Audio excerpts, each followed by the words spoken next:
저게 프롬프트인가? 저거 보고 하는 거예요?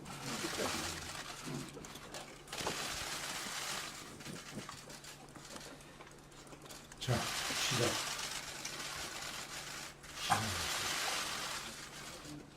존경하는 대한민국 국민 여러분, 희망의 무술년 새해가 반갑습니다. 새해 우리 국민 여러분 모두의 가정과 하시는 일에 큰 축복에 함께하기를 기원합니다. 지난 한 해 우리는 대한민국의 물길이 크게 바뀌는 역사의 현장을 지켜보았습니다. 국민들께서는 더 이상 낡은 정치를 용납하지 않겠다는 분명한 의지를 보여주셨습니다. 그 원인과 과정, 결과를 떠나 모든 것이 역사의 진보를 바라는 국민들의 결정이었다고 저는 생각합니다. 그리고 저는 국민의 심판을 받은 지난 정권의 과거에 대해서 무거운 책임감을 느끼고 있습니다. 저희가 국민 여러분들께 드린 실망과 상처를 회복하기 위해서 무엇을 어떻게 해야 할지 깊이 반성하면서 고민을 해왔습니다. 새해 저와 자유한국당은 국민의 준엄한 명령을 잊지 않고 혁신 또 혁신하여 완전히 새로운 정당으로 거듭날 것을 국민 여러분들께 약속드립니다. 국민 여러분, 문재인 정부가 출범한 지도 이제 8개월이 지나고 있습니다. 국민 여러분들께서는 그동안 우리 사회의 변화에 대해서 어떻게 느끼고 계십니까? 여러분들께서 바라셨던 그런 대한민국으로 우리가 지금 나가고 있다고 생각을 하십니까? 많은 것들이 바뀌고 뒤집히고 있지만 처음 기대와는 달리 이건 아닌데 라는 의구심이 국민 여러분들 사이에서 점차 늘어나고 있습니다. 자유민주주의 대한민국이 아닌 자유민주주의 국가가 아닌 정체를 알 수 없는 불안한 체제로 한국 사회가 변해가고 있다는 우려가 갈수록 커지고 있습니다. 우리가 살고 있는 대한민국은 참으로 위대한 나라입니다. 원래 우리나라는 국민소득 3만 달러, 인구 5천만을 넘어가는 나라인 30-50 클럽에 세계에서 7번째로 들어가게 됩니다. 식민지 지배와 분단, 동족 상잔의 전쟁을 모두 경험한 지구상에서 가장 가난했던 나라가 단 60년 만에 산업화와 민주화를 모두 이루고 어느 나라도 성취하지 못한 놀라운 기적을 만들어낸 것입니다. 한강의 기적이라고 일컬어지는 이 위대한 기적은 자유인들의 공화국을 건설한 선대 독립운동가들의 해안과 확립된 자유 아래 모든 국민과 기업들이 피땀 흘려 노력한 그런 결과였습니다. 그런데 지금 대한민국의 지속 가능성에 대한 빨간불이 켜졌습니다. 북한 김정은 정권의 손에 핵무기가 쥐어지면서 대한민국의 자유민주주의 체제가 계속 지켜질 수 있을지 많은 국민들이 지금 불안해하고 있습니다. 이 정권의 좌파 국가 사회주의 실험으로 경제가 뒷걸음질 치면서 우리가 누리는 풍요가 다음 세대까지 이어질 수 있을지 미래에 대한 국민들의 걱정도 커져가고 있습니다. 저출산 고령화로 인구 절벽이 눈앞에 닥치면서 대한민국이라는 나라의 역사가 계속 이어져 갈 것인지에 대한 근본적인 불안마저 제기되고 있습니다. 안보의 위기, 역주행 경제, 급격한 인구 감소라는 3대 불안이 한국 사회에 짙은 먹구름을 들이오고 있는 것입니다. 무엇보다 우리 안보가 그야말로 벼랑의 끝에 서 있습니다. 지금 문재인 정권의 안보 정책은 한마디로 폭풍 속의 촛불 안보입니다. 청와대와 정부를 장악한 주사파 세력은 우리와 함께 자유민주주의를 지켜온 미국을 등지고 북한 김정은의 손에 나라와 국민의 운명을 맡기려 하고 있습니다. 미국 잠수함을 부산에 기항시키려는 트럼프 정부의 동맹 강화 조치도 북한 김정은의 눈치를 봐서 거절하고 있습니다. 소위 대중국 3불 약속으로 우리 국방은 물론이고 대한민국의 안보 주권까지 무너뜨렸습니다. 정보기관의 손발을 잘라 허수아비로 만들고 졸속적인 전시작전권 전환을 추진하여 안보의 골격까지 무너뜨리려고 하고 있습니다. 북한의 핵미사일 개발 완료가 3개월 앞으로 예측되고 있는데 김정은의 시간 벌기용 위장 평화 공세와 정치 쇼에 걸려다니면서 평창 동계올림픽을 평양올림픽으로 변질시키고 있습니다. 히틀러에게 체코슬로바키아 영토를 내주며 평화를 구걸하던 영국 체인벨린 내각의 가짜 안보와 같은 그런 정책입니다. 이렇게라면 대한민국의 안보는 무너지고 말 것입니다.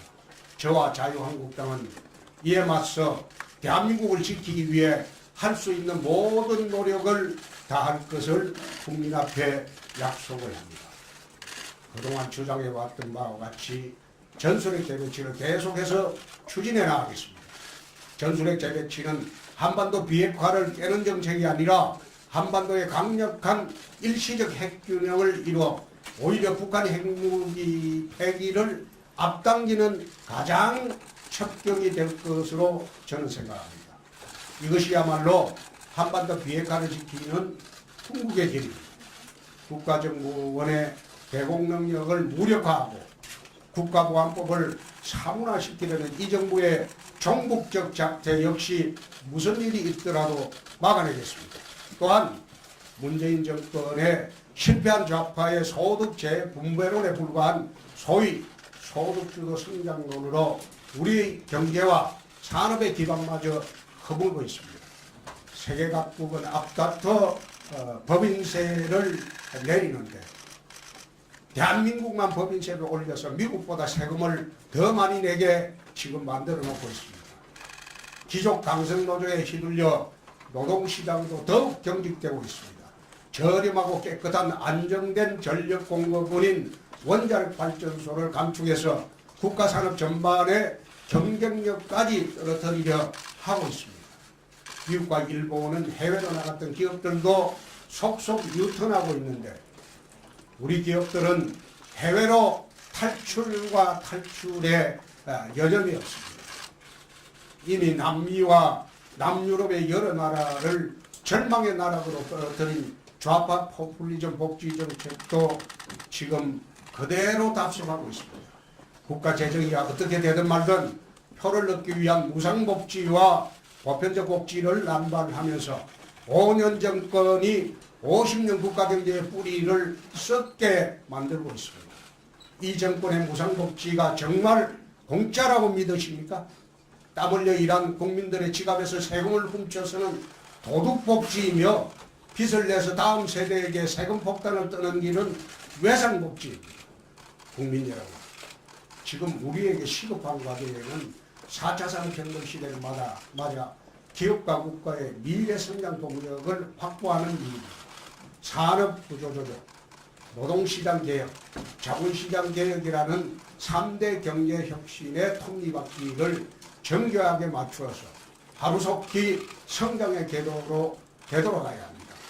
경쟁력을 잃어가는 전통산업 가운데 첨단산업과 결합시켜 살릴 산업은 적극적으로 지원을 하고 생존이 불가능한 산업들은 아무리 힘들어도 정리를 해야 합니다. 산업구조조정을 뒷받침하면서 동시에 우리 금융의 경쟁력을 높일 수 있도록 자본시장 개혁도 하루빨리 서둘러야 합니다. 노동 유연성 없이는 혁신 성장이 불가능합니다. 노동개혁 시급한 과제입니다.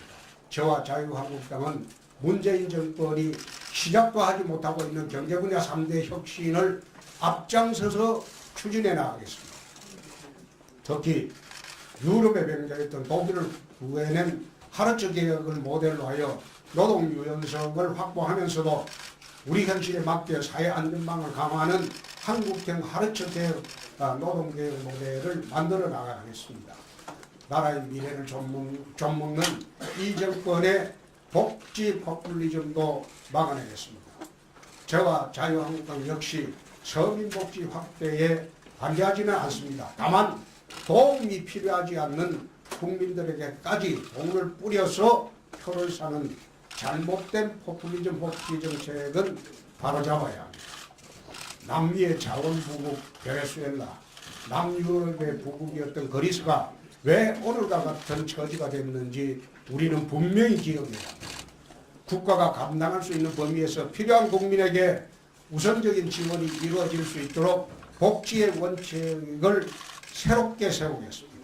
아동수당, 보육료, 가정보육수당, 자녀소득공제, 근로장려세제 등 재반수당과 세제 혜택을 재설계해서 불필요한 낭비를 줄이겠습니다.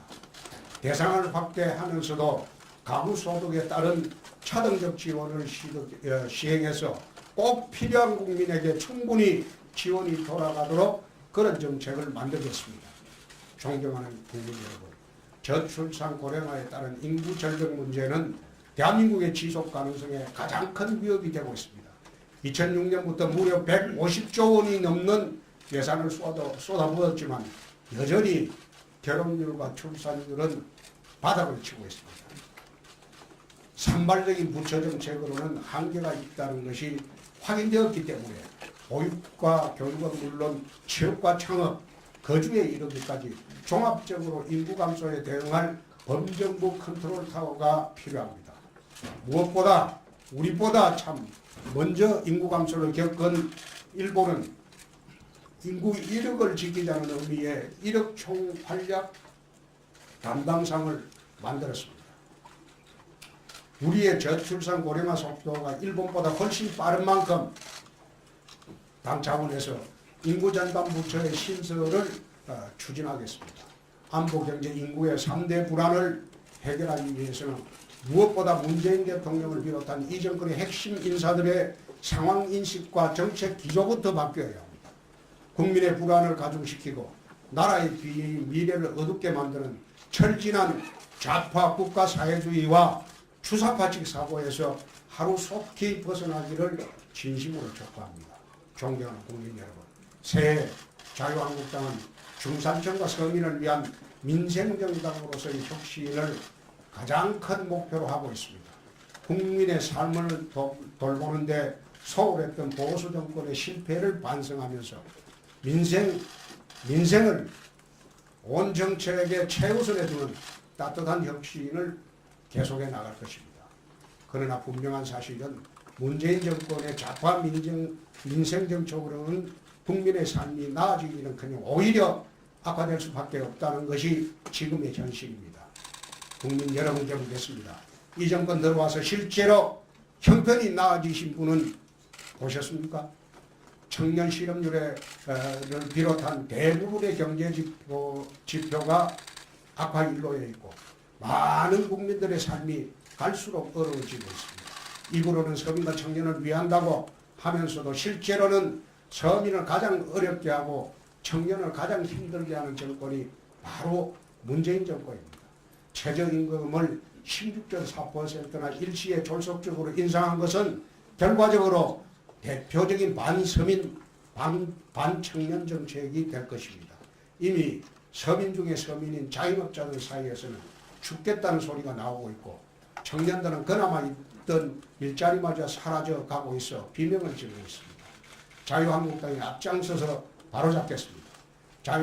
자영업자와 기업의 부담은 덜하면서도 실질적으로 국민의 소득을 늘릴 수 있는 대안을 하루속히 마련하도록 하겠습니다. 지역별, 산업별 최저임금 차등화와 최저임금 산업법인 조정 등이 실효성 있는 대안이 될 것으로 봅니다. 일자리를 늘리기 위한 노력도 적극적으로 펼쳐나가겠습니다. 일자리는 결국 기업이 만들어야 합니다. 기업이 더 많은 일자리를 만들려면 규제 프리존 정책을 비롯한 규제 완화 법안들이 하루속히 국회에서 처리되어야 합니다. 청년들을 위한 질 좋은 일자리가 있는 서비스 산업 특별법도 여당의 반대로 여전히 국회에 발목이 잡혀 있습니다. 기업들의 숨통을 틔우고 청년 일자리가 많이 늘어날 수 있도록 법안 처리에 최선을 다하겠습니다. 저와 자유한국당은 기업과 개인의 자유를 최대한 보장하고 동시에 엄격한 사회적 책임을 부과함으로써 공정한 동반 성장이 이루어지는 사회를 만들어 나가도록 하겠습니다. 대입 정시 축소, 사고시 폐지, 유치원 영어 교육 금지 등과 같은 기회의 사다리를 끊는 이 정권의 정책들을 막아내고 누구에게나 공정한 기회가 돌아가는 사회를 만드는 데에도 강력을 집중할 것을 약속드립니다. 국민 여러분, 저는 오늘 한국 사회가 안고 있는 모든 혼란과 퇴행의 원인은 바로 이 정권의 좌파 국가 사회주의라고 생각을 합니다. 피땀 흘려 노력한 여자 아이스하키 선수들의 출전 기회를 빼앗아 정부 방침위한 맥락으로 남북 단일팀을 강요하는 것이야말로 국가를 위해 개인이 희생하라는 전형적인 국가주의 산물입니다. 10년 가까이 많은 강원도민과 국민들이 열심히 올림픽을 준비했는데 한마디 국민적 논의도 없이 금강산에서 전야제를 열고 태극기도 예국가도 없는 올림픽 경기를 만드는 것 역시 국가가 정했으니 국민은 무조건 따르라는 국가주의의 결과물입니다. 희망을 잃은 청년들이 미래를 바라보며 가상화폐 투자에 뛰어들었는데 강압적인 규제와 오락가락 정책으로 빚더미에 앉혀놓은 것도 개인의 자유와 책임을 무시하고 국가가 개인의 삶까지 규제하겠다는 교조적 국가주의가 빚어낸 비극입니다. 기업들이 일자리를 만들 수 있도록 자유를 확대하지 않고 청년들에게 푼돈이나 나눠주고 세금으로 공무원이나 늘리는 방식 또한 좌파 국가 사회주의에 종속된 포퓰리즘의 다름이 아닙니다. 이런 좌파 국가주의가 주도하는 정권이라면 문재인 대통령이 후보 시절 약속한 기회는 평등하고 과정은 공정하며 결과는 정의로운 나라를 결코 만들어낼 수 없을 것입니다. 우리 청년들은 당군 일에 가장 스펙이 뛰어나다고 할 정도로 창의와 역량이 뛰어난 세대들입니다. 조국 대한민국에 누구보다 큰 자긍심을 품고 살면서도 어느 세대보다 글로벌 마인드를 갖춘 그러한 세대들입니다. 이들이 마음껏 역량을 발휘하며 꿈을 이뤄 나갈 수 있도록 만들려면 좌파 국가 사회주의가 아니라 자유의 확대가 꼭 필요합니다. 자유는 인간다운 삶을 보장하는 핵심 요소이며 인류의 발전을 이끌어온 가장 큰 자산이기 때문입니다. 목숨을 걸고 판문점 군사분계선을 넘어온 북한 병사, 온곡고초를 이겨내고 이 땅에 오는 북한 이탈 주민들, 그들이 죽음을 무릅쓰고 대한민국에 오는 까닭은 바로 자유를 찾았습니다. 2차 대전 이후 동시에 체제 경쟁에서 서방이 완성을 거둔 것도 자유라는 강력한 발전 동력을 가지고 있었기 때문입니다. 그런데 문재인 정권은 우리 대한민국 체제에서 자유를 삭제하려고 하고 있습니다. 바로 이 정권이 하고 있는 개헌 시도입니다. 대한민국을 건국하고 발전시켜온 자유민주주의에서 자유를 삭제하고 민주주의만 넣겠다는 것이 이 정권과 좌파학자들이 주도하는 헌법 개정안의 핵심입니다. 북한의 공식 명칭이 조선민주주의 인민공화국이라는 점에서 보듯 자유가 빠진 민주주의는 북한과 다를 바 없습니다. 국민들은 단지 정권교체를 명령한 것뿐인데 이들은 체제교체를 시도하고 있습니다. 그래놓고 자기들끼리 만든 사회주의 헌법을 통과시키기 위해 졸속적으로 지방선거에 얹혀서 투표를 하려고 하고 있습니다. 각 지역의 통장들을 동원해서 개헌 서명을 받는 관제개헌까지 밀어붙이고 있습니다. 저 역시 헌법 개정의 필요성은 인정을 합니다. 그러나 자유민주주의를 부정하는 현 정권의 개헌 시도는 결코 받아들일 수 없으며 이를 관철시키기 위한 지방선거 동시투표도 강력하게 반대를 합니다. 자유한국당은 자유민주주의를 지키면서 시대의 변화에 맞는 합리적 개헌안을 곧 마련할 것이며 이를 토대로 연내 개헌이 이루어질 수 있도록 노력하겠습니다. 존경하는 국민 여러분, 이제 6.13 지방선거가 5개월도 채 남지 않았습니다. 이번 지방선거는 대한민국을 망치는 문재인 정권의 좌파 폭주에 맞서 국민 여러분들의 삶을 지키는 선거입니다. 자유한국당이 무너지면 이 정권은 좌파 폭주를 넘어서 좌파 광풍으로 대한민국의 존립 기반까지 흔들려고 할 것입니다. 아직 이 정권의 국정과제 1호가 적폐청산에 머물러 있는 것도 대한민국 보수 우파의 실현을 말리고 좌파 핵심 세력들에 맞서온 국가공권력의 고유 기능을 해체하며 그들이 바라는 체제로 이 나라를 바꿔나가기 위해서입니다. 그동안 저희 자유한국당이 모자라고 잘못했던 일들 뼈아프게 반성을 하고 있습니다. 국민 여러분들께서 다시는 실망을 드리는 일이 없도록 모든 것을 완전히 새롭게 바꿔나가도록 하겠습니다. 문재인 정권은 여전히 과거의 적폐청산에 머물러 있지만 우리 자유한국당은 미래로 나아가겠습니다. 국민의 삶에 정말 필요한 혁신적인 지방정책들을 만들고 이를 실천하는 데 모든 힘을 쏟겠습니다. 나라를 지키고 다음 세대의 미래를 지킨다는 마음으로 자유한국당을 지지해 주실 것을 간곡히 호소드립니다. 우리 모두 위대한 대한민국을 지키고 다음 세대가 더욱 위대한 대한민국을 만들어갈 수 있도록 힘을 합쳐 나가도록 하십시다.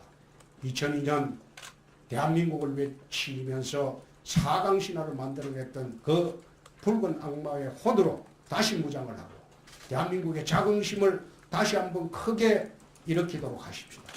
새해 복 많이 받으시고 뜻하시는 일 모두 잘 이루시기를 기원합니다.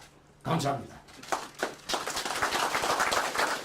이어서 언론인 여러분들과 질의응답 시간을 갖겠습니다. 손을 들어주시면 홍준표 대표께서 직접 지명하시면 저희들이 마이크를 가져가도록 하겠습니다. 이하 진행은 홍준표 대표께서 직접 하시겠습니다.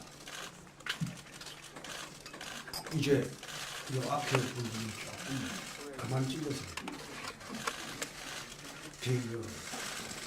질의응답이 잘 안 돼요. 자, 좀 비켜주세요.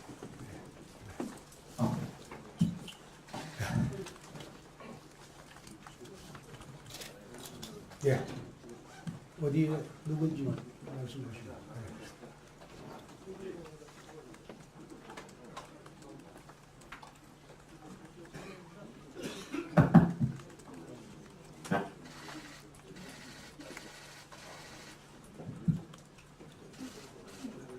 육성으로 해요. 예. 육성으로. 네, CBS 이동주 기자입니다. 하나만 여쭤보려고요. 어제 통합신당 쪽에서 합당한다는 기자회견을 했었는데 지방선거를 앞두고 서울시장 후보군 가지고 좀 야당에서 자유한국당은 사실 좀 어땠으면 인맥난을 좀 겪고 있다고 이런 말이 나오잖아요. 혹시 지방선거 때 보수 야권 후보 단일화 혹시 후보군이 있다면 어느 정도 생각하고 계신지 그리고 없다면 후보 단일화를 할 생각이 있으신지 하나만 여쭤볼게요. 자유한국당의 이름으로 생각으로 선거를 합니다. 미니 정당과는 연대가 없습니다. 자.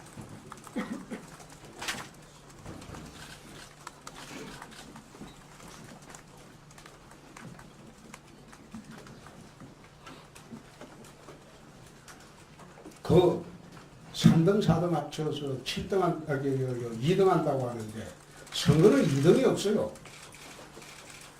우리는 지금 1등 하려고 하는 거예요. 3등, 4등 합치면 7등입니다.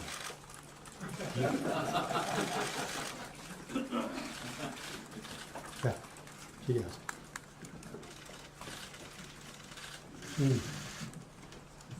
연합뉴스 이슬입니다. 지방선거 얘기가 나와서 질문을 드리는데요. 지금 일단 가장 관심 높은 서울시장의 경우에는 홍정구 부회장이 일단은 보류하는 모양새를 취했는데 계속 우리 당에서는 그러니까 한국당에서 설득을 하실 생각이 있으신지 아니면 또 다른 후보군을 생각해 놓은 분이 있으신지 좀 궁금합니다. 특정인을 염두에 두고 선거를 하지 않습니다. 서울시장 후보군에 다른 사람도 있습니다. 홍정욱 전 의원은 원오브 대리.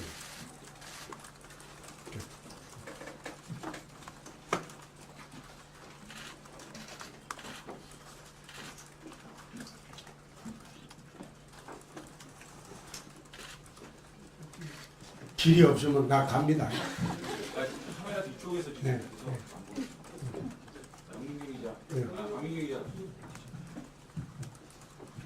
네, 연합뉴스 TV 강민경입니다. 연합뉴스 방금 했는데. 연합뉴스 TV입니다. 아, TV. 네. 예, 예. 계속 지방선거 얘기 나와서 추가로 여쭤보는데요.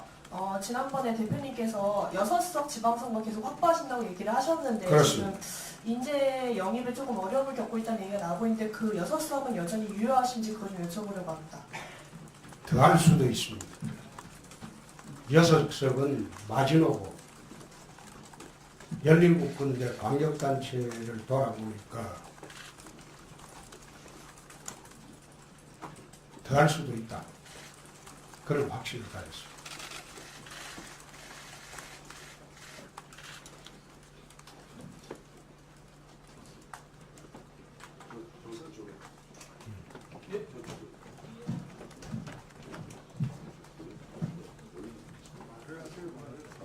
네, 한국경제신문 박종필 기자입니다. 일단은 지금 대표님 대구시장 선거 같은 경우에는 지금 여러 가지 김부겸 장관의 대항마로 한국당에서 좀 출중한 사람이 녹아냈다 보니까 현직 시장 외에 또 대표님이 또 언급되는 경우도 있고 대표님께서 직접 광역시장에 출마해야 되는 거 아니라는 요구가 있는 것으로 알고 있습니다. 이거에 대해서 좀 어떤 생각을 가지고 계신지 궁금하고 또 하나는 최근에 지금 조직위원장이 임명이 됐습니다.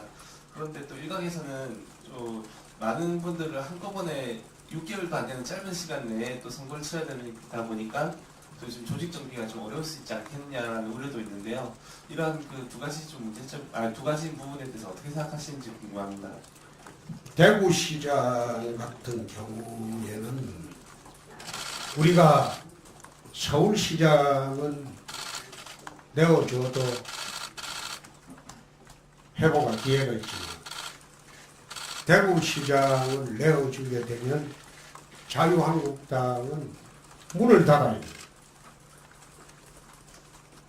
그렇기 때문에 대구시장 문제는 자유한국당으로서는 내줄 수 없는 그런 자리입니다. 아마 민주당의 모 장관이 출마 여부 갖고 지금 고심을 하고 있는 모양인데 3월 13일이 공직사태 마지막 시한입니다. 공직사태 마지막 시한까지 지켜보고 우리 후보를 결정을 할 겁니다. 대구는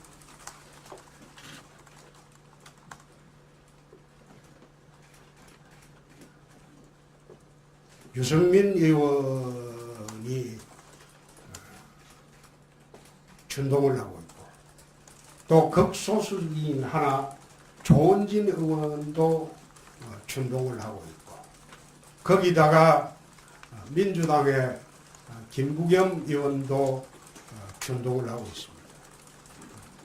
대구시장 선거가 예년과 같지 않을 겁니다. 그래서 3월 13일 이후에 특단의 대책을 준비를 하고 있습니다. 어떤 이유로도 저는 국회의원 보궐선거나 이번 광역단체 선거에 출마할 수가 없습니다. 전국적인 선거를 총괄 지휘를 해야 되기 때문에 내가 국회의원 한 번 더 하려고 당대표를 맡은 것은 아닙니다. 그러니 더 이상 언론에서는 방금 한경의 박종필 기자님 질문인데 더 이상 그 질문 이제 하지 마세요.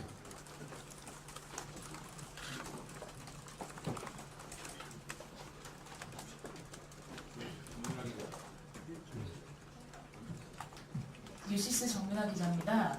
그 당내 인재난 때문에 현역 의원들도 차출해서 전략적으로 내보내실 생각이 있는지나 평양 올림픽이라고 하셨는데 그 올림픽 개막식이나 경기를 뭐 참가하실 단전을 하실 생각이 있는지.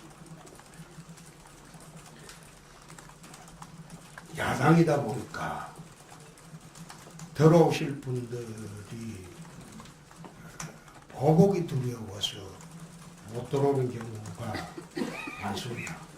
지금 전국적으로 우리 당 후보가 될 만한 분들에 대한 내사 수사가 이루어지고 있습니다.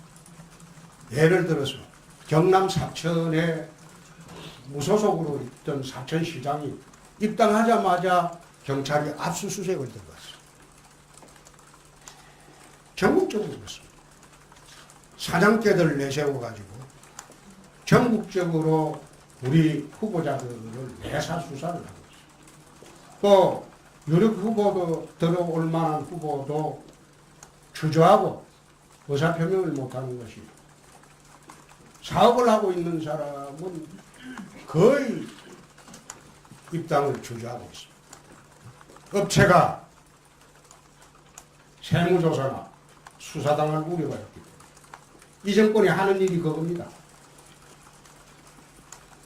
그래서 인재난을 겪고 있다, 그렇게 보시면 됩니다. 그러나 현역위원 차출은 본인이 스스로 나오지 않는 한 현역위원 차출은 하지 않습니다. 현역위원 차출을 안 하더라도 외부에서도 선거에 이길 만한 사람들이 아직도 있습니다. 분위기가 달라지면 더 많은 사람들이 들어올 것으로 저는 봅니다. 현재 접촉하고 있는 사람들이 많습니다. 올림픽. 네, 올림픽 문제는 내 인천대에 가서 평창올림픽을 평양올림픽이라고 명명을 했습니다. 올림픽은 DJ 노무현 시절에 2번에 걸쳐서 동계올림픽 유치를 실패를 했습니다.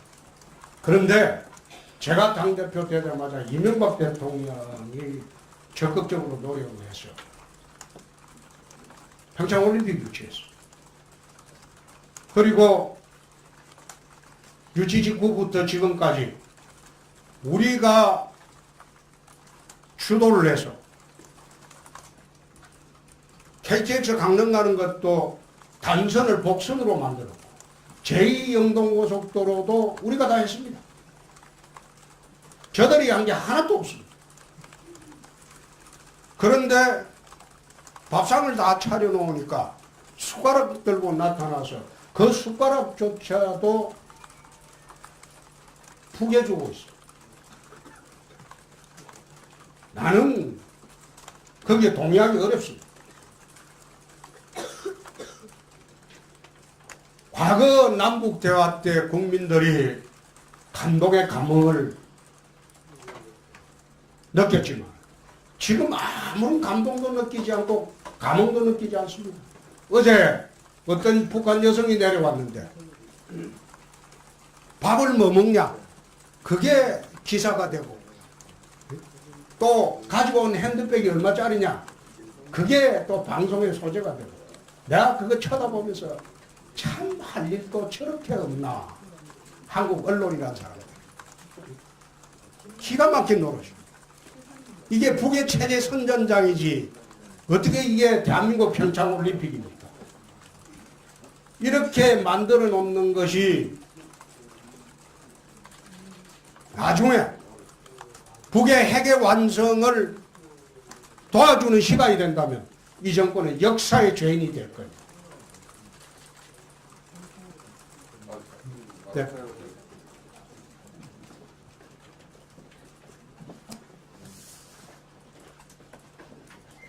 또 질문. 미디어 오늘의 정민경 기자라고 하는데요. 좀 전에도 뭐 기자분한테 뭐 이런 질문을 하지 말라고 이런 식으로 얘기하시기도 하고 그 전에도 뭐 KNN이나 SBS 관련해가지고 언론과 좀 문제가 있다라는 지적이 나오고 있는데 좀 이런 지적에 대해서 어떻게 생각하시는지 궁금합니다. 그건 대답하지 않겠습니다. 예. 또 질문하시죠. 예. 예, BBS의 최선호 기자라고 합니다. 임종석 비서실장 유해에 관련해서 임종석 실장이 국회를 다녀간 이후에 사태가 어느 정도 봉합이 되는 분위기인데요. 어제 유승민 대표 같은 경우에는 문재인 정부 출범이와 한국당과 이렇게 단합된 적이 없었다. 사사건건 양측이 반대만 하다가 놀라울 정도로 입을 맞추고 있다고 얘기하시는데 대표님께서도 연초에 국정조사를 해야 한다는 입장이셨잖아요. 그렇습니다. 입장 변함 없으신지 그렇습니다. 그런 의혹들에 대해서 어떻게 생각하십니까? 사실 우리가 알고 있는 것이 좀 있습니다만은 그걸 다 공개하기에는 국익 차원의 문제가 있기 때문에 당파적 이익보다는 우리는 국익 우선입니다. 그래서 국정조사를 통해서 밝혀지는 것은 별개의 문제고 우리가 주장하고 우리가 알고 있는 것을 일방적으로 폭로하는 형태의 접근은 맞지 않다. 그런 생각하고 있습니다. 세계일보의 이도영 기자라고 하는데 당내 문제 하나, 당 외부 문제 하나 좀 여쭤보고 싶어서요. 주먹에 손을 빼고. 그럴게요. 당내 문제는 좀 대구 지금 대구 북구를 가셨잖아요. 그 관련해서 뭐 김태형 최고위원이나 다른 분들께서 뭐 셀프 공천이다 또는 뭐 꽃길만 가고 있다 이렇게 비판하고 있는데 어떻게 보시는지 궁금하고요. 당외 무슨 그게 당내 문제고 또 당외 문제는 이명박 전 대통령 관련해가지고 좀 수사가 좀 진행되고 있는데요. 당에서는 그 문제에 대해서 좀 여러 가지 비판을 하긴 했는데 또 대표님께서는 뭐 개입하지 않겠다 이런 얘기를 하셨잖아요. 예. 정확하게 스탠스를 지금 어떤 정도로 갖고 있는지 궁금합니다. 우선 북구월 문제는 그렇습니다. 아까 대구 시장 선거에 내 중요성을 이야기를 했습니다. 대구가 혼조입니다. 내가 북구월에 당협위원장을 맡은 것은 지방선거용입니다. 총선에는 출마하지 않습니다. 지방선거 끝나고 적절한 시기에 대구를 이끌어갈 만한 후배 영입하고 나는 나올 겁니다. 두 번째, 당협위원장이 되면 두 가지 이점이 있습니다. 첫째, 지방선거 추천권을 받습니다. 두 번째, 차기 공천의 우선권을 받습니다. 지방선거 추천권은 북구는 정태욱 북구갑위원장이 정권을 행사할 겁니다. 나는 관여치 않습니다. 두 번째, 총선 출마는 안 한다고 분명히 이야기했습니다. 만약 그런 식으로 비판을 한다면 다음에 그 비판하는 사람은 출마하려면 자기 고향 버리고 서울 강북으로 오십시오. 내 강북으로 차출할 수도 있습니다. 그렇게 자신이 있다면 이제 따뜻한 고향 버리고 서울 강북으로 차출할 수도 있습니다. 두 번째, MB 수사에 대한 스탠스는 MB는 우리 당을 탈당한 분입니다. 박근혜 전 대통령은 우리 당에서 출당시킨 분입니다. 우리 당 출신 두 분이 전직 대통령입니다. 만약 MB 수사에 당 차원에서 대응을 하면 박근혜 전 대통령 수사도 당 차원에서 대응합니다. 둘 다 똑같이 당 차원에서 대응은 없습니다. 우리 당 출신 대통령은 동등하게 대접을 할 수밖에 없습니다. 개인적으로는 대표 개인적으로는 옛날에 형님하고 하던 사이니까 개인적인 의견은 저는 할 수 있다고 봐요. 그러나 장 차원의 대응은 없습니다. 예컨대 우리 의원들이 경찰총장실로 집단 항의를 간다는 거예요. 그렇게 하면 당 차원에 돼요. 내가 그거 없다고 했습니다. 그런 식으로 대응하지 않는다. 서두에 이야기했듯이 탄핵에 대한 반성도 오늘 서두에 시작하면서 바로 했습니다. 탄핵이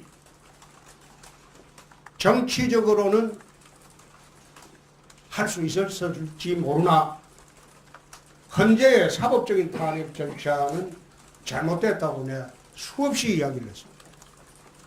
대선 때도 그래 이야기했습니다. 그렇지만은 돌이킬 수가 없는 탄핵을 우리가 받아들일 수밖에 없는 그런 정치적 현실이 있습니다. 그래서 오늘 시작하면서 탄핵에 대한 우리 입장도 밝혔습니다. 자, 요 기자분, 여자 기자분, 그건 어디지?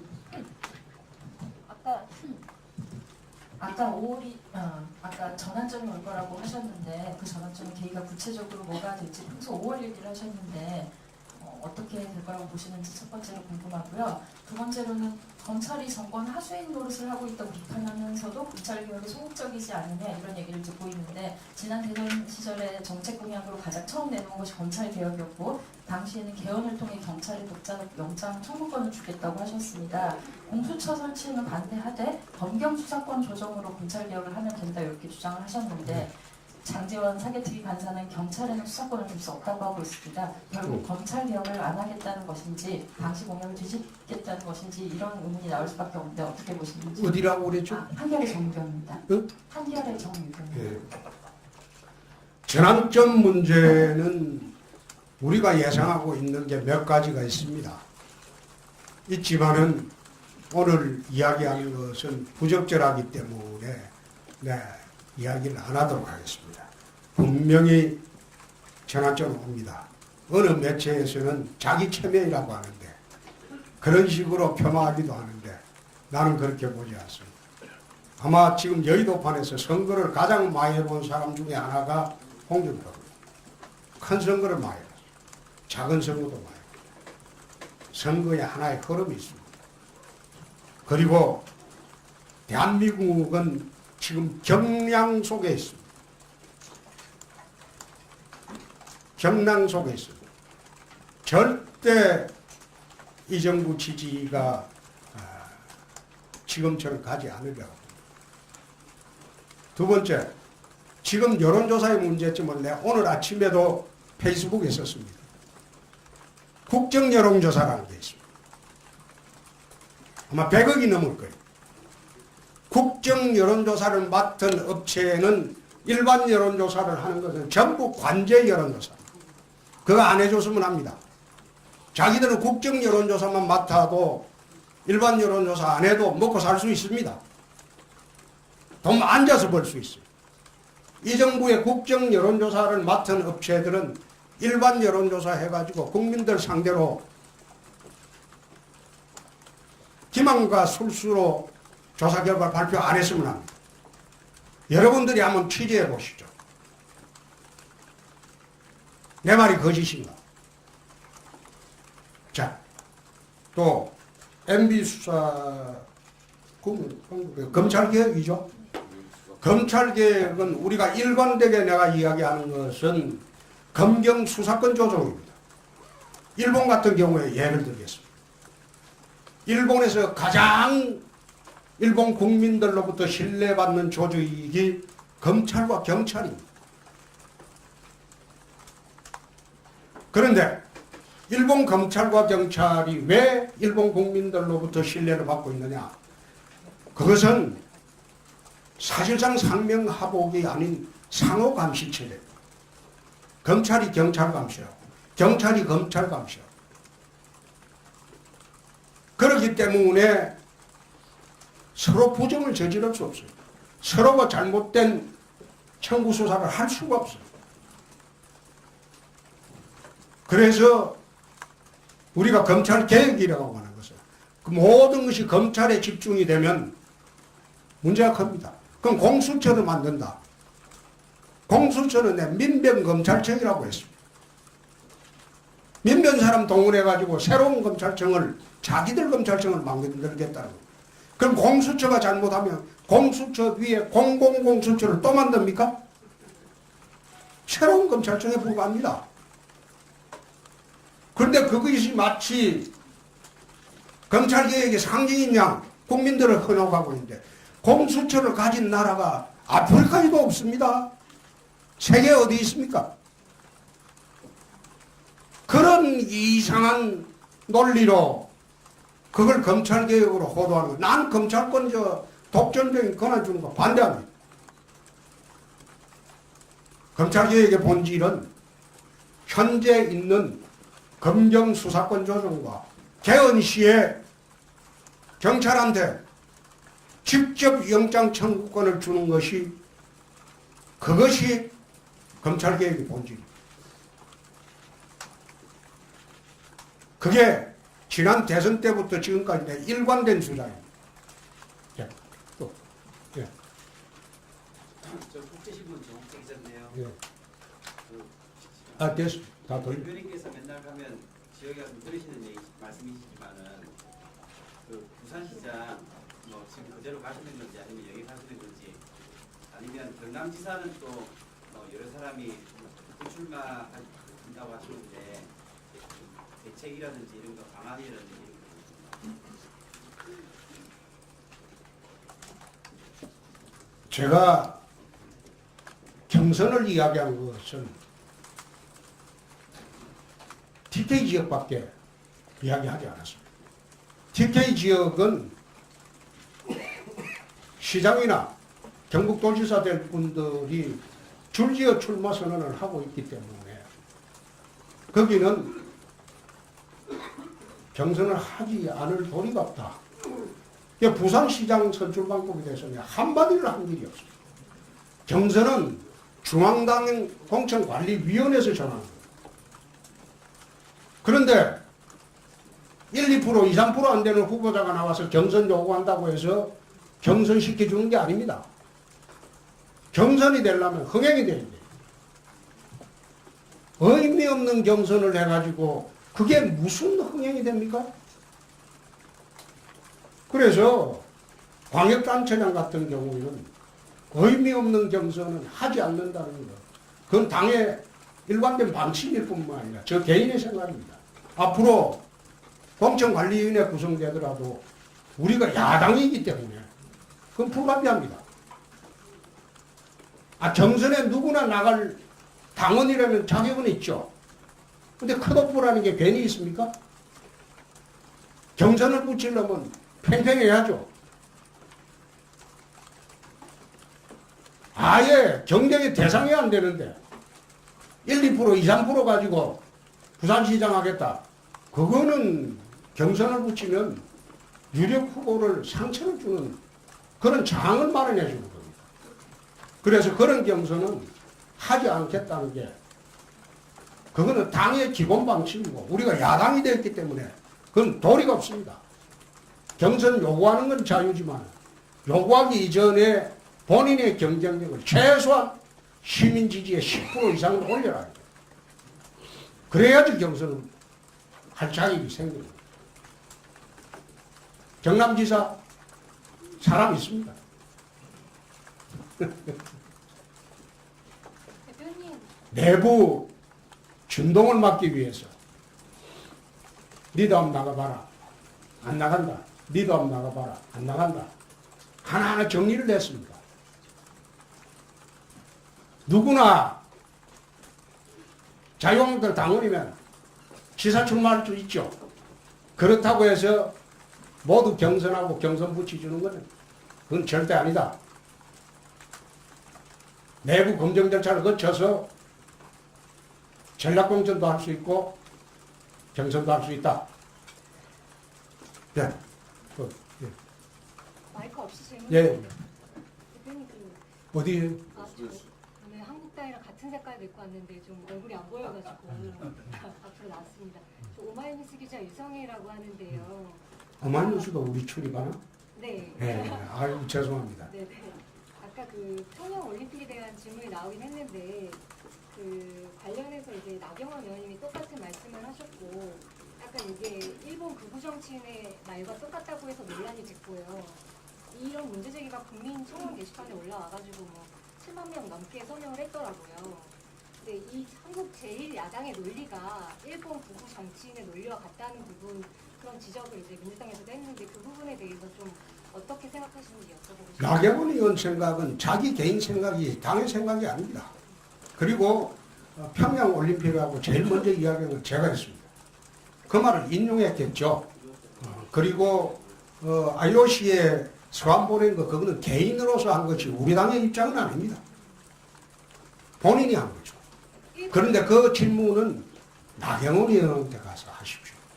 나는 본인의 입장을 모르겠어요. 네네. 근데 같은 말씀을 하셨으니까 일본 극우 정치인의 논리와 똑같다는 지적이 나올 수가 있는데 의견이 같을 수가 있죠. 그건 일본 정치인하고 보수 정치인하고 우리하고 의견이 같을 수도 있고 다를 수도 있죠. 의견이 같다고 해서 그게 같은 사람입니까? 그건 아니죠. 세상에 그런 논리가 어디 있어요. 미국 트럼프 대통령하고 의견이 다르면 안 되는 겁니까? 또 같으면 또 안 되는 겁니까? 자, 이어서. 네, 문화일보 이은지입니다. 방금도 약간 말씀을 좀 세게 해주셨는데 평소에 대표님이 약간 막말 논란에 많이 입장이셨잖아요. 뭐 바퀴벌레니 뭐 페이스북 통해서 항상 어떤 말씀을 하실까 기자들도 굉장히 주목하고 있는데 이제 지방선거도 앞두고 있고 조금 말씀을 순화하실 생각이나 그런 막말 비판에 대해서 어떻게 생각하시는지. 바퀴벌레가 막말이 아닙니다. 막말한 사례를 내 이야기해 주면 내가 대답할게요. 내가 막말한 거 어떤 게 막말입니까?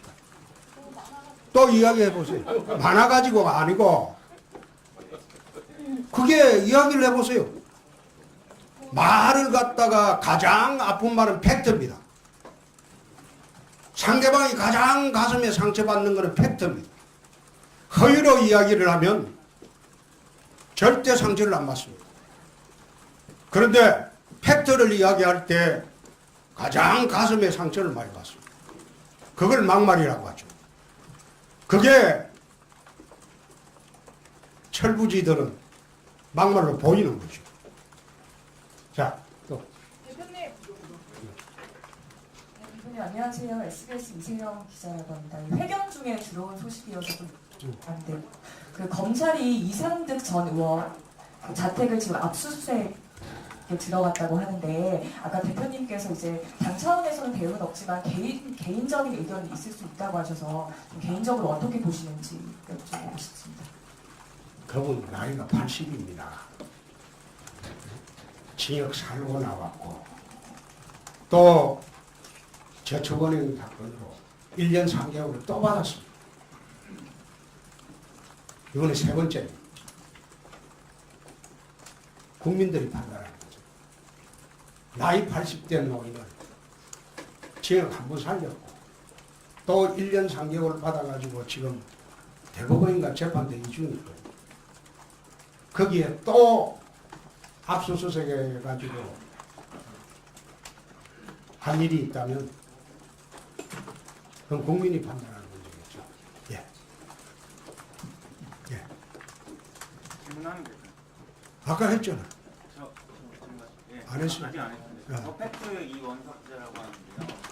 아까 그 막말과 관련해서 팩트를 말씀하시는 거라고 하셨는데 지난주 제가 서울시당 그 행사장에 갔었는데 조국인지 타국인지 사법시험 뭐 붙은 한 때문에 뭐 그렇게 한다 그렇게 말씀하셨는데 그게 팩트가 아닌 걸로 많이 보도되고 있더라고요. 그게 그렇습니다.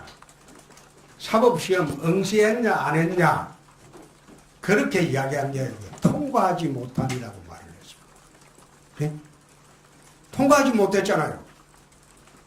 본인이 봤는지 안 봤는지는 본인의 자유지만 내가 그 시비 나올 것 같아서 용어를 사법시험 떨어졌다는 말 한 일이 없습니다. 사법시험 통과하지 못한 한이라고 했습니다. 내가 보기는 그렇다는 겁니다. 거십이 나올 것 같아서 말을 정확하게 하겠습니다. 사법시험 통과하지 못한 한풀이다. 나는 그렇게 본다. 나는 그렇게 볼 수가 있죠. 그건 팩트가 아니지 않습니까? 그건 팩트 문제가 아니죠. 자, 이쯤 합시다. 그거는 두 번째 하는데, 그쯤 합시다. 내가 그 문재인 대통령처럼 답변 써주는 프롬프트도 없어요. 문 대통령 보니까 지 앉아가지고 기자들 물으면 답변이 실시간으로 프롬프트가 올라오더라고. 그런데 나는 지금 내 혼자 답변해야 되니까, 이 TVN에서는 지방선거 프레임을 대헌대 소환 세력의 대결이라고 했는데 대표님은 프레임 참 어리석다. 참 어리석다고 내가 봤어요. 이 헌법은 87년 체제의 산물입니다. 자기들이 영화 보고 울었다는 87년 체제의 민주화 헌법입니다. 그런데 민주화 헌법은 호언을 해야 되겠죠. 그렇죠? 87년대 어땠습니까? 개헌 세력, 호언 세력 그 프레임은 전두환 체제를 유지하느냐 안 하느냐 그 프레임이었습니다. 근데 그 프레임을 자기들이 신앙처럼 받드는 87년 체제를 부정하는 그런 발언. 내가 그 발언 보고 참 어떻게 공당의 대표가 뿌리도 망각하고 저렇게 발언을 하시나 내가 그런 생각을 했어요. 네. 그래서 우리 한국당의 자유한국당의 지방선거 프레임은 어떻게 보시나요? 오늘 연설문에 나와 있습니다. 한번 보시죠. 멜경 정성입니다. 지금 지방 분권형 개헌 관련해서 민주당에서 계속 주장을 하고 있는데 원포인트 개헌안이라고 해서 지금 압박하고 있는데 지방에서도 지방 분권형 개헌에 찬성하는 모양새들이 나오고 있고 심지어 같은 당인 김관영 경북도지사도 천만인 개헌 선언 운동을 하면서 그게 관계 개헌이지. 자, 그 이야기를 하죠. 지금 헌법을 기자 여러분들 한번 보십시오. 지방자치제도가 헌법에 선언이 되어 있습니다. 개헌을 안 하더라도 지방자치제도가 헌법에 선언이 되어 있습니다. 그러면 법률만 개정하면 지방분권이 완성이 됩니다. 당장 내 말이 거짓인가 헌법을 보십시오. 그러면 지방분권의 가장 큰 요체가 자치조직권, 자치재정권입니다. 지방자치단체가 내 조직을 내 마음대로 개정을 내야 되는데 지금 행안부에서 0으로 꽉 막아놓고 있습니다. 필요한 부서 행안부 승인을 받아요. 한시적으로 만약 구간화를 개설하려고 한다. 그럼 그걸 행안부 승인을 받아갖고 한시적으로 1년, 2년 개설하고 없어져요. 지금 이 정부에서 주장하는 것은 거짓입니다. 헌법에 지방자치제도가 분권이 선언이 되어 있어요. 그러면 법률만 개정하면 돼요. 그럼 자치조직권은 행안부 0을 개정하면 돼요. 자치조직권은 행안부 0을 개정하면 돼요. 그 다음에 자치재정권의 문제. 돈이 있어야 지방분권이 돼요. 지금은 국세와 지방세의 구조가 2대8로 되어 있습니다. 지방수가 2밖에 안 되죠. 그러니까 정기국회 때 모든 광역단체장들이 여의도 갖고 예산 업소를 합니다. 정부에 업소를 합니다. 말하자면 돈 가지고 주종관계를 맺어놨어요. 이 자치재정권입니다. 자치재정권은 국세와 지방세 구조만 바꿔주면 정부에서 법률 개정해서 지방분권이 실현될 수 있어요. 4대 6으로만 바꿔줘도 광역단체장들이 예산을 업소하러 안 옵니다. 그런데 서울시에서 왜 배짱을 부릴 수 있을까요? 서울시는 재정 자립도가 90%에 이릅니다. 정부 예산 지원이 필요 없는 부서. 그렇기 때문에 서울시장이 되면 야당이 되나 여당이 되나 정부에 청와대에 맞대놓고 대들어도 재정이 충분하니까 규제를 할 수 없어요. 지금 정부에서 하고 있는 지방자치 개헌, 그거는 국민의 눈을 속이는 짓이에요. 자기들이 할 수 있는 자치재정권, 자치조직권만 확보해주면 지방분권은 완성이 됩니다. 그걸 하지 않고 국민 상대로 거짓말을 하고 있습니다. 내 말이 거짓이면 기자분들 전부 확인해 보시죠.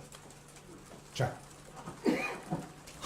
이 정도 합시다. 아니, 난 프롬프트도 누가 알려주지도 않고. 마지막으로. 예, 마지막.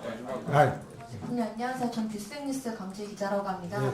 안보 관련해서 질문 드릴게요. 아까 전에 연설문에서 전술핵 재배치 네. 다시 하시겠다고 하셨는데 그럼 이게 이전 그런 방향이나 그 전략 구성하고 좀 다른 건지 궁금하고요. 아시다시피 한국당이 추진했던 그 백악관 그 서명 운동도 거의 폐지 상태고 국내에서 했던 서명 운동도 좀 흐지부지한데 이전과 다른 구상을 갖고 계시면 좀 어떤 건지 좀 설명 백악관 부탁드립니다. 서명 운동은 그 서명 절차가 바뀌어가지고 우리 교민들한테 충분히 알리지 못해서 서명이 성공을 못했습니다. 그러나 국내 서명운동은 지금 500만 명이 넘어섰습니다. 500만 명이 넘어서서 전 국민의 10%가 전술핵 재배치를 서명을 완료했습니다. 그렇기 때문에 그 서명운동 자료만 갖고도 충분히 동력이 확보되어 있다. 그렇게 말씀을 드리고 전술핵 재배치 문제는 이 정부에서는 어려울 것으로 나는 봅니다. 안 할 것으로 봅니다. 부산에 들어오는 핵 잠수함도 못 들어오게 하는 정부인데 전술핵 재배치를 할 리가 있겠습니까? 그러나 북핵 개발이 완성이 되면 역사의 죄인이 될 겁니다. 자, 이제 그만하도록 하겠습니다. 이상으로 시청 기자회견을 마치겠습니다. 네. 감사합니다. 국민 여러분, 감사합니다. 단지 정권 교체를 명령한 것뿐인데 이들은 체제 교체를 시도하고 있습니다. 그래놓고 자기들끼리 만든 사회주의 헌법을 통과시키기 위해 졸속적으로 지방선거에 얹혀서 투표를 하려고 하고 있습니다. 각 지역의 통장들을 동원해서 개헌 서명을 받는 관제개헌까지 밀어붙이고 있습니다. 저 역시 헌법 개정의 필요성은 인정을 합니다. 그러나 자유민주주의를 부정하는 현 정권의 개헌 시도는 결코 받아들일 수 없으며 이를 관철시키기 위한 지방선거 동시투표도 강력하게 반대를 합니다. 자유한국당은 자유민주주의를 지키면서 시대의 변화에 맞는 합리적 개헌안을 곧 마련할 것이며 이를 토대로 연내 개헌이 이루어질 수 있도록 노력하겠습니다. 존경하는 국민 여러분, 이제 6.13 지방선거가 5개월도 채 남지 않았습니다. 이번 지방선거는 대한민국을 망치는 문재인 정권의 좌파폭주에 맞서 국민 여러분들의 삶을 지키는 선거입니다. 자유한국당이 무너지면 이 정권은 좌파폭주를 넘어서 좌파 광풍으로 대한민국의 존립 기반까지 흔들려고 할 것입니다. 아직 이 정권의 국정과제 1호가 적폐청산에 머물러 있는 것도 대한민국 보수 우파의 실현을 말리고 좌파 핵심 세력들에 맞서온 국가공권력의 고유 기능을 해체하며 그들이 바라는 체제로 이 나라를 바꿔나가기 위해서입니다. 그동안 저희 자유한국당이 모자라고 잘못했던 일들 뼈아프게 반성을 하고 있습니다. 국민 여러분들께서 다시는 실망을 드리는 일이 없도록 모든 것을 완전히 새롭게 바꿔나가도록 하겠습니다. 문재인 정권은 여전히 과거의 적폐청산에 머물러 있지만 우리 자유한국당은 미래로 나아가겠습니다. 국민의 삶에 정말 필요한 혁신적인 지방정책들을 만들고 이를 실천하는 데 모든 힘을 쏟겠습니다. 나라를 지키고 다음 세대의 미래를 지킨다는 마음으로 자유한국당을 지지해 주실 것을 간곡히 호소드립니다. 우리 모두 위대한 대한민국을 지키고 다음 세대가 더욱 위대한 대한민국을 만들어갈 수 있도록 힘을 합쳐 나가도록 하십시다. 2002년 대한민국을 외치면서 사강신화를 만들어냈던 그 붉은 악마의 호두로 다시 무장을 하고 대한민국의 자긍심을 다시 한번 크게 일으키도록 하십시다. 새해 복 많이 받으시고 뜻하시는 일 모두 잘 이루시기를 기원합니다. 감사합니다. 이어서 언론인 여러분들과 질의응답 시간을 갖겠습니다. 손을 들어주시면 홍준표 대표께서 직접 지명하시면 저희들이 마이크를 가져가겠습니다. 이하 진행은 홍준표 대표께서 직접 하시겠습니다. 이제 이 앞에 분들이 조금 그만 찍어서 질의응답이 잘 안 돼요. 자, 좀 비켜주세요.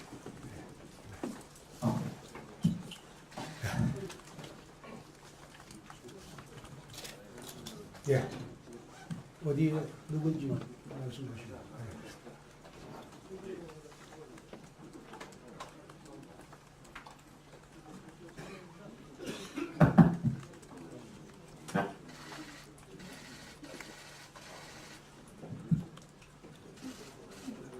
육성으로 해요.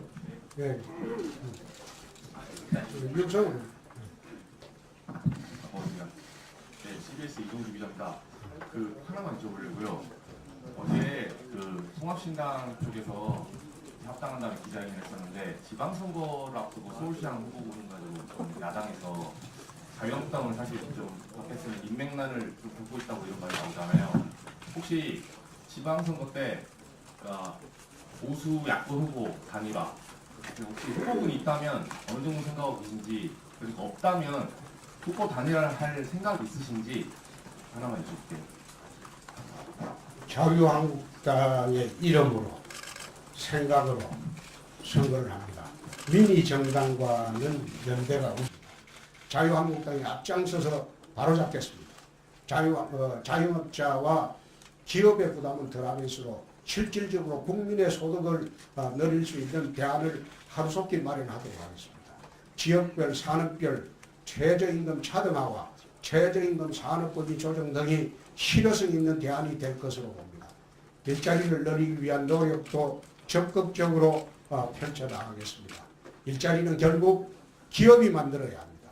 기업이 더 많은 일자리를 만들려면 규제 프리존 정책을 비롯한 규제 완화 법안들이 하루속히 국회에서 처리되어야 합니다. 청년들을 위한 질 좋은 일자리가 있는 서비스 산업 특별법도 여당의 반대로 여전히 국회에 발목이 잡혀 있습니다. 기업들의 숨통을 틔우고 청년 일자리가 많이 늘어날 수 있도록 법안 처리에 최선을 다하겠습니다. 저와 자유한국당은 기업과 개인의 자유를 최대한 보장하고 동시에 엄격한 사회적 책임을 부과함으로써 공정한 동반성장이 이루어지는 사회를 만들어 나가도록 하겠습니다. 대입 정시 축소, 사고고시 폐지, 유치원 영어교육 금지 등과 같은 기회의 사다리를 끊는 이 정권의 정책들을 막아내고 누구에게나 공정한 기회가 돌아가는 사회를 만드는 데에도 강력을 집중할 것을 약속드립니다. 국민 여러분, 저는 오늘 한국 사회가 안고 있는 모든 혼란과 퇴행의 원인은 바로 이 정권의 좌파 국가 사회주의라고 생각을 합니다. 피땀 흘려 노력한 여자 아이스하키 선수들의 출전 기회를 빼앗아 정부 방침이란 명목으로 남북 단일팀을 강요하는 것이야말로 국가를 위해 개인이 희생하라는 전형적인 국가주의 산물입니다. 10년 가까이 많은 강원도민과 국민들이 열심히 올림픽을 준비했는데 한마디 국민적 논의도 없이 금강산에서 전야제를 열고 태극기도 예국가도 없는 올림픽 경기를 만드는 것 역시 국가가 정했으니 국민은 무조건 따르라는 국가주의의 결과물입니다. 희망을 잃은 청년들이 미래를 바라보며 가상화폐 투자에 뛰어들었는데 강압적인 규제와 오락가락 정책으로 빚더미에 앉혀놓은 것도 개인의 자유와 책임을 무시하고 국가가 개인의 삶까지 규제하겠다는 교조적 국가주의가 빚어낸 비극입니다. 기업들이 일자리를 만들 수 있도록 자유를 확대하지 않고 청년들에게 푼돈이나 나눠주고 세금으로 공무원이나 늘리는 방식 또한 좌파 국가 사회주의에 종속된 포퓰리즘의 다름이 아닙니다. 이런 좌파 국가주의가 주도하는 정권이라면 문재인 대통령이 후보 시절 약속한 기회는 평등하고 과정은 공정하며 결과는 정의로운 나라를 결코 만들어낼 수 없을 것입니다. 우리 청년들은 당군 일에 가장 스펙이 뛰어나다고 할 정도로 창의와 역량이 뛰어난 세대들입니다. 조국 대한민국에 누구보다 큰 자긍심을 품고 살면서도 어느 세대보다 글로벌 마인드를 갖춘 그러한 세대들입니다. 이들이 마음껏 역량을 발휘하며 꿈을 이뤄나갈 수 있도록 만들려면 좌파국가 사회주의가 아니라 자유의 확대가 꼭 필요합니다. 자유는 인간다운 삶을 보장하는 핵심 요소이며 인류의 발전을 이끌어온 가장 큰 자산이기 때문입니다. 목숨을 걸고 판문점 군사붕괴선을 넘어온 북한 병사, 온곡고초를 이겨내고 이 땅에 오는 북한 이탈 주민들, 그들이 죽음을 무릅쓰고 대한민국에 오는 까닭은 바로 자유를 찾았습니다. 2차 대전 이후 동시에 체제 경쟁에서 서방이 완성을 거둔 것도 자유라는 강력한 발전 동력을 가지고 있었기 때문입니다. 그런데 문재인 정권은 우리 대한민국 체제에서 자유를 삭제하려고 하고 있습니다. 바로 이 정권이 하고 있는 개헌 시도입니다. 대한민국을 건국하고 발전시켜온 자유민주주의에서 자유를 삭제하고 민주주의만 넣겠다는 것이 이 정권과 좌파학자들이 주도하는 헌법 개정안의 핵심입니다. 북한의 공식 명칭이 조선민주주의 인민공화국이라는 점에서 보듯 자유가 빠진 민주주의는 북한과 다를 바 없습니다. 국민들은 다 저게 부동포인가? 저거 보고 하는 거예요?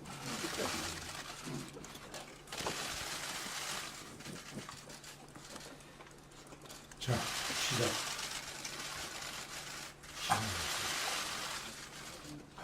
존경하는 대한민국 국민 여러분, 희망의 무술년 새해가 반갑습니다. 새해 우리 국민 여러분 모두의 가정과 하시는 일에 큰 축복이 함께하기를 기원합니다. 지난 한 해 우리는 대한민국의 물길이 크게 바뀌는 역사의 현장을 지켜보았습니다. 국민들께서는 더 이상 낡은 정치를 용납하지 않겠다는 분명한 의지를 보여주셨습니다. 그 원인과 과정, 결과를 떠나 모든 것이 역사의 진보를 바라는 국민들의 결정이었다고 저는 생각합니다. 그리고 저는 국민의 심판을 받은 지난 정권의 과거에 대해서 무거운 책임감을 느끼고 있습니다. 저희가 국민 여러분들께 드린 실망과 상처를 회복하기 위해서 무엇을 어떻게 해야 할지 깊이 반성하면서 고민을 해왔습니다. 새해 저와 자유한국당은 국민의 준엄한 명령을 잊지 않고 혁신 또 혁신하여 완전히 새로운 정당으로 거듭날 것을 국민 여러분들께 약속드립니다. 국민 여러분, 문재인 정부가 출범한 지도 이제 8개월이 지나고 있습니다. 국민 여러분들께서는 그동안 우리 사회의 변화에 대해서 어떻게 느끼고 계십니까? 여러분들께서 바라셨던 그런 대한민국으로 우리가 지금 나가고 있다고 생각을 하십니까? 많은 것들이 바뀌고 뒤집히고 있지만 처음 기대와는 달리 이건 아닌데 라는 의구심이 국민 여러분들 사이에서 점차 늘어나고 있습니다. 자유민주주의 대한민국이 아닌 자유민주주의 국가가 아닌 정체를 알 수 없는 불안한 체제로 한국 사회가 변해가고 있다는 우려가 갈수록 커지고 있습니다. 우리가 살고 있는 대한민국은 참으로 위대한 나라입니다. 원래 우리나라는 국민소득 3만 달러, 인구 5천만을 넘어가는 나라인 30, 50 클럽에 세계에서 7번째로 들어가게 됩니다. 식민지 지배와 분단, 동족 상간의 전쟁을 모두 경험한 지구상에서 가장 가난했던 나라가 단 60년 만에 산업화와 민주화를 모두 이루고 어느 나라도 성취하지 못한 놀라운 기적을 만들어낸 것입니다. 한강의 기적이라고 일컬어지는 이 위대한 기적은 자유인들의 공화국을 건설한 선대 독립운동가들의 해안과 확립된 자유 아래 모든 국민과 기업들이 피땀 흘려 노력한 그런 결과였습니다. 그런데 지금 대한민국의 지속 가능성에 대한 빨간불이 켜졌습니다.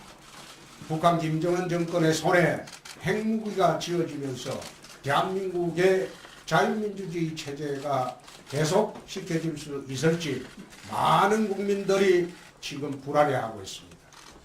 이 정권의 좌파 국가 사회주의 실험으로 경제가 뒷걸음질 치면서 우리가 누리는 풍요가 다음 세대까지 이어질 수 있을지 미래에 대한 국민들의 걱정도 커져가고 있습니다. 저출산 고령화로 인구 절벽이 눈앞에 닥치면서 대한민국이라는 나라의 역사가 계속 이어져 갈 것인지에 대한 근본적인 불안마저 제기되고 있습니다. 안보의 위기, 역주행 경제, 급격한 인구 감소라는 3대 불안의 경쟁력을 높일 수 있도록 자본시장 개혁도 하루빨리 서둘러야 합니다. 노동 유연성 없이는 혁신 성장이 불가능합니다. 노동개혁 시급한 과정입니다. 저와 자유한국당은 문재인 정권이 시작도 하지 못하고 있는 경제 분야 3대 혁신을 앞장서서 추진해 나가겠습니다. 특히 유럽의 병자였던 독일을 구해낸 하르츠 개혁을 모델로 하여 노동 유연성을 확보하면서도 우리 현실에 맞게 사회 안전망을 강화하는 한국형 하르츠 개혁, 노동개혁 모델을 만들어 나가겠습니다.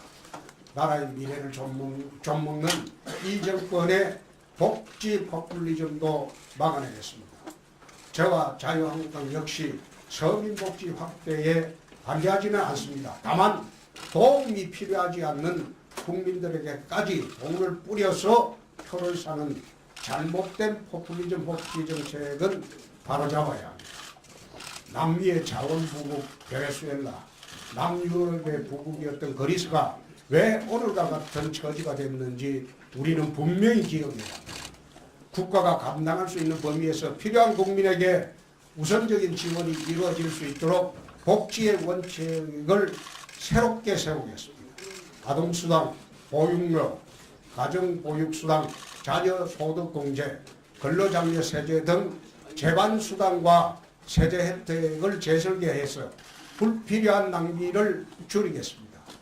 대상을 확대하면서도 가구소득에 따른 차등적 지원을 시행해서 꼭 필요한 국민에게 충분히 지원이 돌아가도록 그런 정책을 만들겠습니다.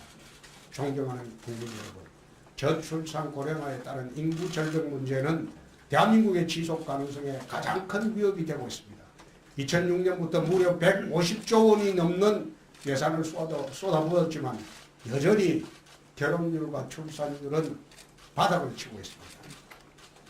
산발적인 부처 정책으로는 한계가 있다는 것이 확인되었기 때문에 보육과 교육은 물론 취업과 창업, 거주에 이르기까지 종합적으로 인구 감소에 대응할 범정부 컨트롤 타워가 필요합니다. 무엇보다 우리보다 참 먼저 인구 감소를 겪은 일본은 인구 1억을 지키자는 의미의 1억 총활약 담당상을 만들었습니다. 우리의 저출산 고령화 속도가 일본보다 훨씬 빠른 만큼 당 차원에서 인구전담 부처의 신설을 추진하겠습니다. 안보, 경제, 인구의 3대 불안을 해결하기 위해서는 무엇보다 문재인 대통령을 비롯한 이 정권의 핵심 인사들의 상황인식과 정책 기조부터 바뀌어야 합니다. 국민의 불안을 가중시키고 나라의 미래를 어둡게 만드는 철진한 좌파 국가사회주의와 주사파식 사고에서 하루속히 벗어나기를 진심으로 촉구합니다. 존경하는 국민 여러분, 새해 자유한국당은 중산층과 서민을 위한 민생정당으로서의 혁신을 가장 큰 목표로 하고 있습니다. 국민의 삶을 돌보는데 소홀했던 보수 정권의 실패를 반성하면서 민생을 온 정책에 최우선에 두는 따뜻한 혁신을 계속해 나갈 것입니다. 그러나 분명한 사실은 문재인 정권의 좌파 민생 정책으로는 국민의 삶이 나아지기는커녕 오히려 악화될 수밖에 없다는 것이 지금의 현실입니다. 국민 여러분께 묻겠습니다. 이 정권 들어와서 실제로 형편이 나아지신 분은 보셨습니까? 청년 실업률을 비롯한 대부분의 경제 지표가 악화 일로에 있고 많은 국민들의 삶이 갈수록 어려워지고 있습니다. 입으로는 서민과 청년을 위한다고 하면서도 실제로는 서민을 가장 어렵게 하고 청년을 가장 힘들게 하는 정권이 바로 문재인 정권입니다. 최저임금을 16.4%나 일시에 졸속적으로 인상한 것은 결과적으로 대표적인 반서민, 반청년 정책이 될 것입니다. 이미 서민 중에 서민인 자영업자들 사이에서는 죽겠다는 소리가 나오고 있고 청년들은 그나마 있던 일자리마저 사라져 가고 있어 비명을 지르고 있습니다. 한국 사회에 짙은 먹구름을 들이우고 있는 것입니다. 무엇보다 우리 안보가 그야말로 벼랑의 끝에 서 있습니다. 지금 문재인 정권의 안보 정책은 한마디로 폭풍 속의 촛불 안보입니다.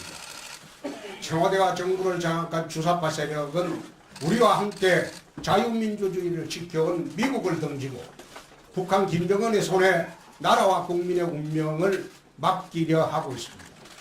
미국 잠수함을 부산에 기항시키려는 트럼프 정부의 동맹 강화 조치도 북한 김정은의 눈치를 봐서 거절하고 있습니다. 소위 대중국 삼불 약속으로 우리 국방은 물론이고 대한민국의 안보 주권까지 무너뜨렸습니다.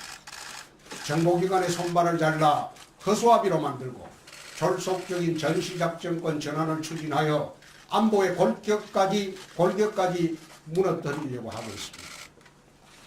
북한의 핵미사일 개발 완료가 3개월 앞으로 예측되고 있는데 김정은의 시간 벌기용 위장평화공세와 정치쇼에 끌려다니면서 평창 동계올림픽을 평양올림픽으로 변질시키고 있습니다.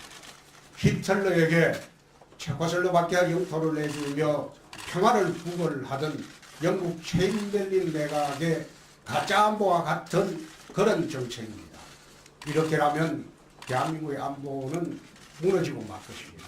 저와 자유한국당은 이에 맞서 대한민국을 지키기 위해 할 수 있는 모든 노력을 다할 것을 국민 앞에 약속을 합니다.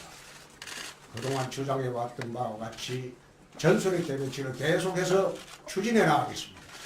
전술핵 재배치는 한반도 비핵화를 깨는 정책이 아니라 한반도의 강력한 일시적 핵균형을 이루어 오히려 북한의 핵무기 폐기를 앞당기는 가장 첩경이 될 것으로 저는 생각합니다.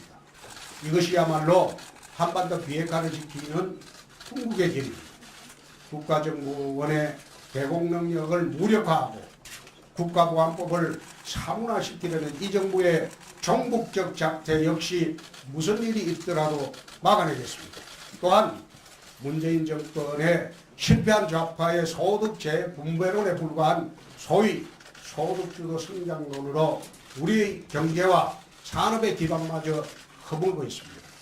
세계 각국은 앞다퉈 법인세를 내리는데 대한민국만 법인세를 올려서 미국보다 세금을 더 많이 내게 지금 만들어 놓고 있습니다. 기존 강성노조에 휘둘려 노동시장도 더욱 경직되고 있습니다. 저렴하고 깨끗한 안정된 전력 공급원인 원자력 발전소를 감축해서 국가산업 전반의 경쟁력까지 떨어뜨리려 하고 있습니다. 미국과 일본은 해외로 나갔던 기업들도 속속 유턴하고 있는데 우리 기업들은 해외로 탈출과 탈출에 여념이 없습니다. 이미 남미와 남유럽의 여러 나라를 절망의 나라로 떨어뜨린 좌파 포퓰리즘 복지 정책도 지금 그대로 답습하고 있습니다.